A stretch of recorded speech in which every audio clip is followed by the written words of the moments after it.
Assalamualaikum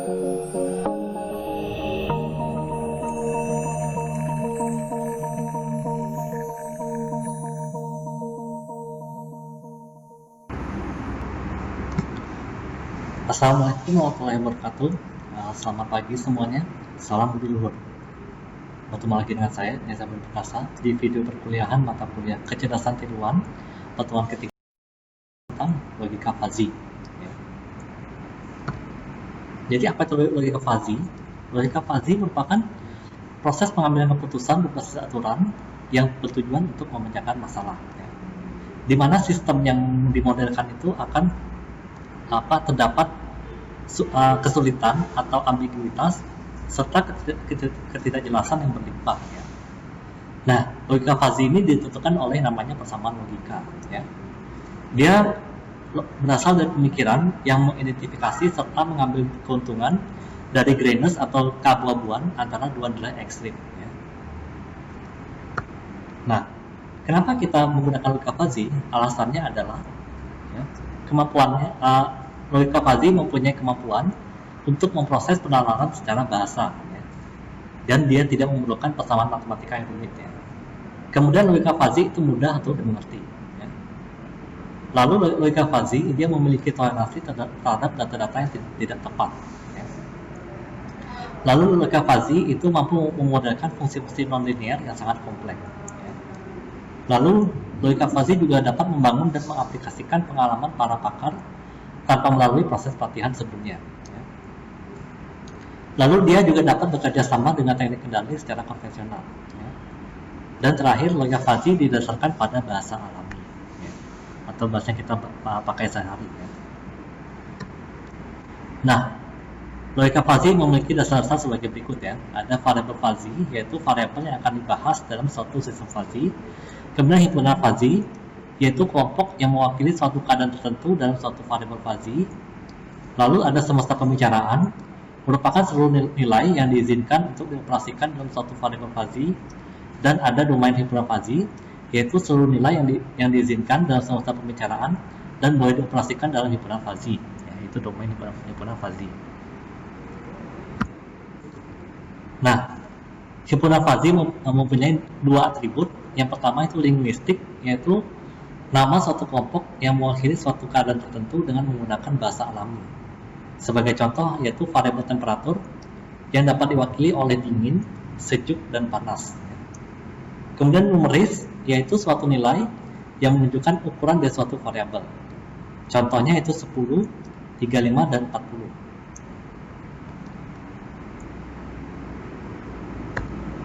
Nah, di logika fuzzy pun ada yang namanya fungsi keanggotaan. Jadi perhatikan bedanya logika fuzzy dengan logika biasa. Kalau logika biasa itu selalu nilainya antara benar atau salah. Kalau tidak benar ya salah, kalau tidak salah benar. Tapi kalau logika fuzzy itu kalau tidak benar itu bukan berarti salah. Begitupun kalau tidak salah bukan berarti benar. Bisa jadi di antara keduanya. Jadi ini adalah logika yang mempunyai banyak nilai. Tidak hanya benar dan salah saja. Ada nilai antaranya.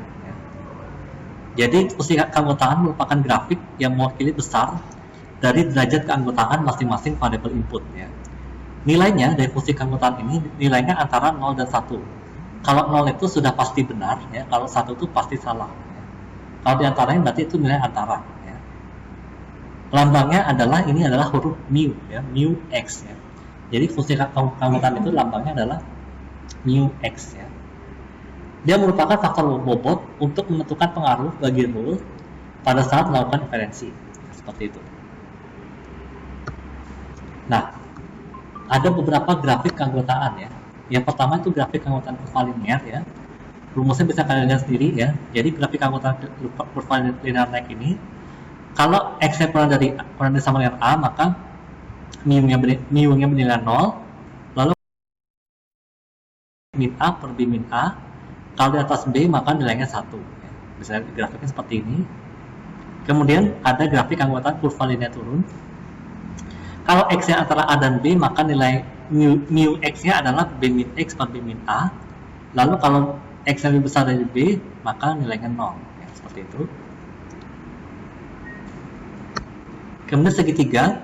Segitiga ini adalah penggabungan dari dua kurva linear. Jadi nilainya adalah Kalau nilai X-nya di bawah A atau di atas C, maka nilainya 0. Kalau di antara A dan B, nilainya adalah X min A per B min A. Lalu kalau di antara B dan C, nilainya adalah C min X per C min B. Ya. Grafiknya seperti ini, bisa kalian lihat ya. Lalu kurva trapesium. Kalau kurva trapesium ini mirip dengan segitiga, cuma bedanya ada banyak nilai yang, beberapa nilai yang derajat keanggotaannya 1. Ya. Maka fungsinya adalah kalau X-nya di bawah A atau di atas D, maka nilainya 0. Kalau di antara A dan B, nilainya X min A per B min A. Kalau di antara B dan C, nilainya 1. Dan kalau di antara C dan D, maka nilainya adalah D min X per D min C ya. Grafiknya seperti ini, bisa kalian lihat sendiri ya. Seperti apa. Jadi A, B, dan A, B, C, dan D itu dapat mana dari grafik ini ya. Kemudian bentuk bahu ini adalah kebalikan dari trapesium tadi ya, bukan trapesium, kebalikan dari segitiga tadi ya. Jadi kalau nilainya antara 0 sampai A atau di antara C dan D, maka nilainya 1 ya. Kalau di antara A dan B, nilainya adalah B min X per B min A ya. Sedangkan kalau di antara B dan C, maka nilainya adalah X min B per C min B ya. A, B, C, dan D ini dapat dari mana? Lihat di grafiknya ya. Grafiknya seperti itu. Kemudian kurva S. Kalau kurva S artinya melengkung ya, jadi dia tidak lurus tapi melengkung. Ya. Untuk ada dua jenis, yang pertama kurva S pertumbuhan, maka nilainya adalah, ini notasi khusus ya, bukan mu tapi S ya. Kalau di bawah A nilainya 0 ya. Kalau di antara A dan B nilainya adalah 2 kali X min A per C min A dikuadratkan ya. Kemudian kalau di antara B dan C, maka nilainya adalah 1 kurang 2 kali C min X per C min A dikuadratkan ya. Sedangkan kalau di atas C, maka nilainya 1 ya. Dapat dari mana A, B, dan C nya dari grafiknya ya. Kemudian kebalikannya adalah penyusutan ya. Untuk penyusutan, maka nilai S nya kalau di bawah A nilainya 1, kalau di antara A dan B nilainya adalah 1 kurang 2 kali X min A per C min A dikuadratkan ya. Kalau di antara B dan C, maka nilainya adalah 2 kali C min X per C min A dikuadratkan. Dan kalau di bawah, di atas C, maka nilainya 0 ya. Ini ya, ada B dan C nya didapat dari grafik ini ya. Kemudian bentuk lonceng, ada 3 jenis ya. Yang pertama itu kurva pi. Kurva pi ini ya, ini jadi kurva lonceng itu adalah gabungan dari 2 kurva S ya, pertumbuhan dan penyusutan dalam satu grafik ya. Maka pi XBC itu nilainya adalah, kalau di bawah C, maka nilainya menjadi S X C min B, C min B per 2 C ya.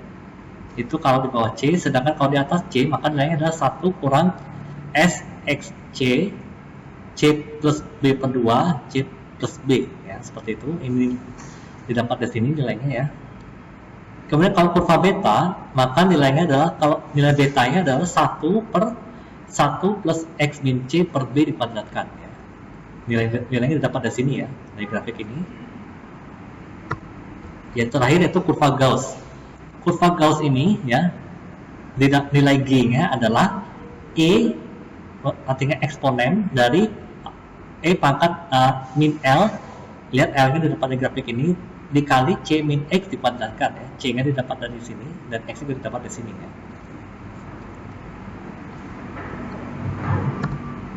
Nah, arti dari derajat keanggotaan ya, kalau mu X itu nilainya 1 ya, mu A X itu nilainya 1, maka X adalah anggota penuh dari himpunan A ya. Kemudian kalau mu A X yang nilainya 0, maka X itu bukan anggota himpunan A ya. Sedangkan mu A X, kalau mu A X yang nilainya N dengan N yang di antara 0 dan 1, maka X adalah anggota tidak penuh dari himpunan A dengan derajat keanggotaan sebesar N. Nah, ini adalah perbedaan dari himpunan tegas dan himpunan fazi ya. Kalau himpunan tegas, kalian bisa lihat ya, kalau misalnya saya ada kurva untuk umur ya. Umur 34 itu dikatakan muda, tapi kalau kita 35 maka itu sudah bukan lagi dikatakan muda ya. Lebih-lebih kalau tambah 1 hari, maka jadinya tidak muda lagi. Kemudian untuk parubaya, kalau 35 itu bisa dikatakan parubaya, tapi kalau 34 tidak bisa lagi dikatakan parubaya ya. Walaupun pengurangannya hanya 1 hari ya, dari timbul 35 ini tetap dikatakan bukan parubaya ya. Itulah himpunan tegas, jadi dia tegas katanya, kalau iya, kalau tidak ya. Bedanya dengan himpunan fazi ya, jadi kalau kita misalnya ada katakanlah umur seseorang itu 40 tahun ya, maka dia bisa dikatakan muda, tapi bukan udah hampir tidak muda lagi ya, hampir tidak muda lagi ya. Jadi kalau fazi itu ada kata-kata pendukungnya, ada kata hampir, ada kata-kata agak atau sangat ya. Kalau 40 ini sudah hampir tidak muda, sedangkan 50 ini sudah hampir tua ya. Dari grafik ini bisa dilihat ya, 50 itu kalau tua nilainya adalah 0,25 ya. Hampir tua ya, sedangkan 40 ini hampir tidak muda ya, karena dia menurun. Sedangkan kalau 50 itu naik, berarti hampir tua yang 0,25 itu.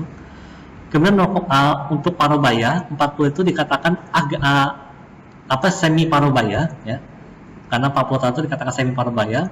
Begitupun 50 ya, 50 itu dikatakan semi parubaya juga ya, karena nilainya setengah ya, semi parubaya ya.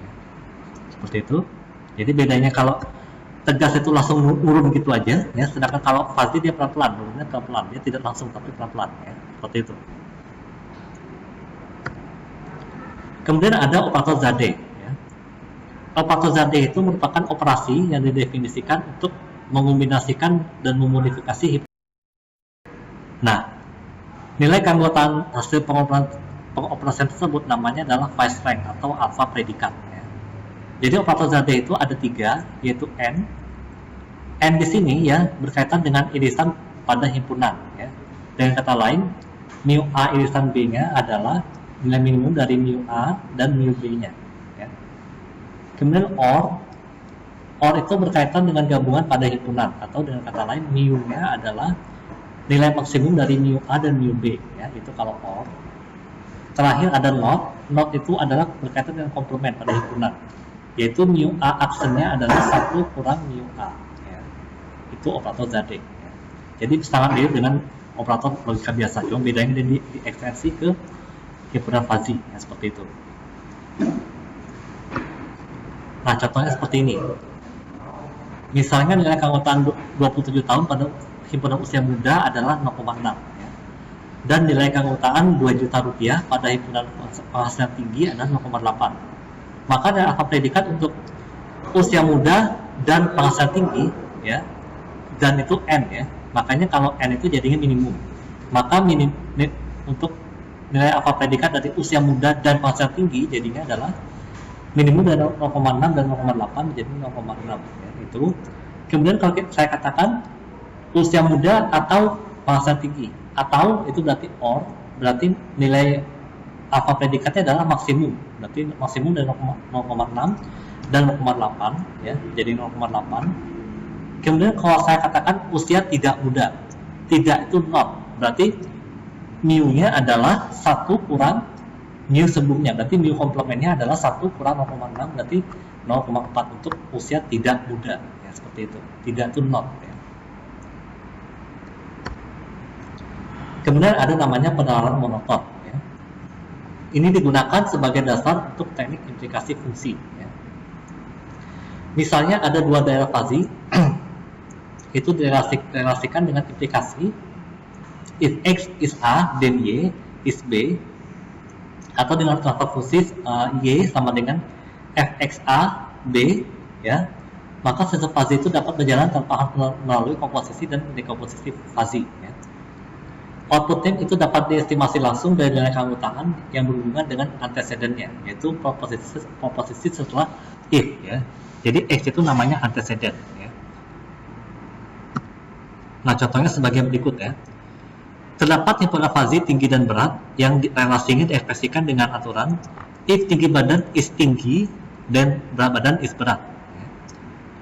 Kalau grafik fungsi keanggotaannya seperti di bawah dan diketahui tinggi badan seseorang adalah 165 cm ya, berapa berat badan ideal orang tersebut ya, dari grafik ini. Caranya bagaimana ya? Nah, pertama-tama adalah kita akan menghitung mu tingginya ya. Mu tingginya adalah, karena ini kurva linear naik, maka rumusnya adalah 165 kurang 150 per 170 kurang 150 ya, karena A nya nilai 150 ya, sedangkan B nya 170, maka nilainya menjadi 0,75 untuk mu tingginya ya. Kemudian mu tinggi ini akan dipetakan ke mu beratnya. Jadi mu beratnya hal sama dengan mu tingginya, yaitu 0,75. Ini adalah kurva S ya. Jadi bisa kalian lihat sendiri caranya bagaimana ya. Silakan di pause sampai pahami ya. Kalau sudah paham baru kita lanjutkan.